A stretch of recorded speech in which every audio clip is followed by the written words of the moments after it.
Allô, oui. Monsieur Ballanger. Vous? Bon, écoutez, si vous m'appelez encore une fois, je porte plainte. Calmez-vous, monsieur Ballanger. Je quitte l'hôtel ce soir, vous ne me verrez plus.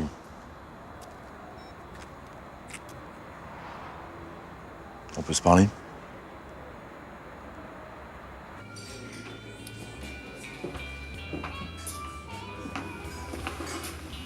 Merci.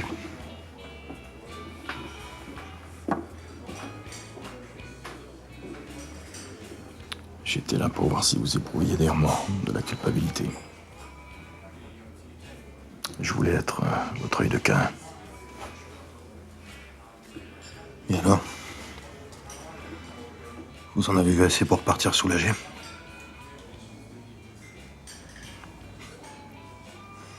Qu'est-ce que vous croyez? Depuis que c'est arrivé, je me supporte plus. J'ai quitté l'éducation nationale. J'ai quitté ma femme. Ma fille. Je sais. Elle vient un week-end par mois pour vous l'amener. Vous attendez devant chez vous en bas de la rue. Et votre femme repart sans être descendue de voiture. Je sais aussi que chaque soir, vous achetez 2 bouteilles de vin. Alors pourquoi vous en dire plus? Rien ne vous soulagera jamais assez. Ni vous, ni moi. C'est arrivé, c'est terrible. On peut rien y changer. Ça vous rendra pas votre fils. Il y a quelques mois, j'ai été sur sa tombe. Je connaissais bien Alexandre. Je l'ai vu grandir à l'école. Lui seul, je voulais qu'il me pardonne.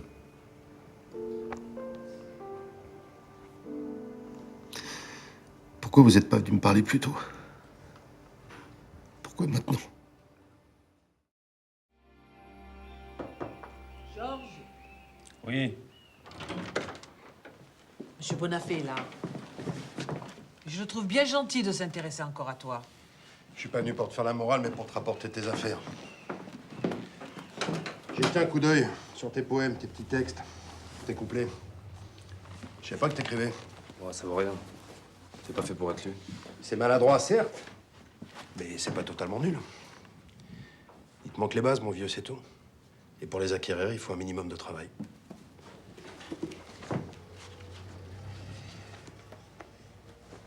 Ma jeunesse ne fut qu'un ténébreux orage, traversé çà et là par de brillants soleils. Le tonnerre et la pluie ont fait un tel ravage qu'il reste en mon jardin bien peu de fruits vermeils. Charles Baudelaire. Ça te rappelle pas quelqu'un, l'histoire qu'il raconte? Tu vois, Georges, c'est ça la poésie. Tu t'es fait virer du collège? Eh ben, profites-en pour apprendre, pour découvrir, lire encore. Mettant plein la tête, plein la vue. Admire les poètes, les écrivains, Rimbaud, Villon, Apollinaire, Hugo. Imprègne-toi de leur talent. Bouffe-le, digère-le. La poésie, c'est de la passion pure. Mais c'est surtout pas triste. Ça peut même être marrant des fois. Tiens, écoute. Philistin épicier, pendant que vous caressiez vos femmes en songeant aux petits que vos grossiers appétits engendrent, vous pensiez, ils seront menton rasé, ventre rond, notaire. Mais pour bien vous punir.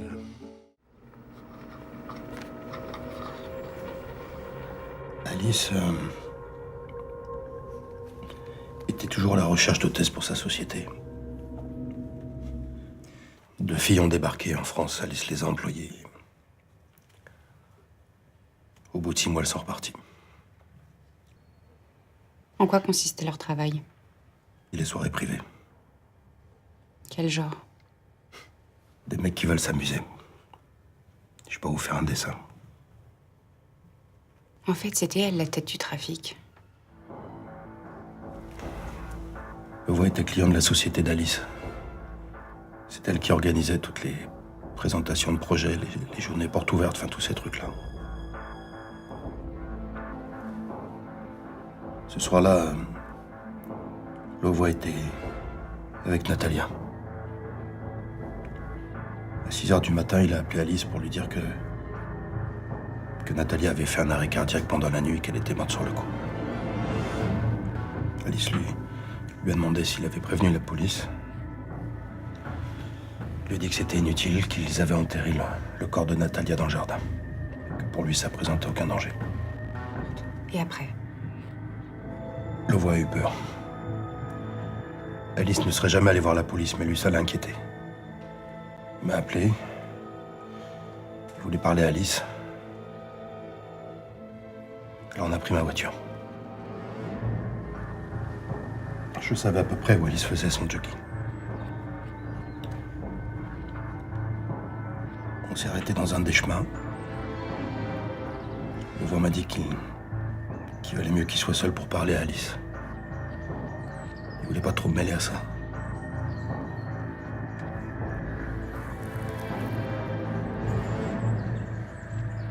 Un quart d'heure après, il est revenu.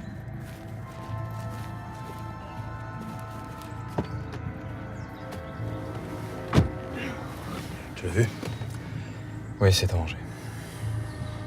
Ok. Mais quand vous avez appris la mort d'Alice Suchet, vous n'avez pas réagi?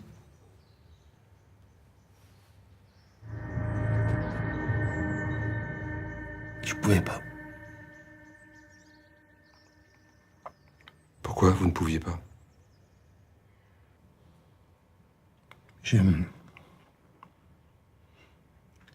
J'ai pu monter ma boîte quand j'ai quitté Huchet après la mort d'Alice.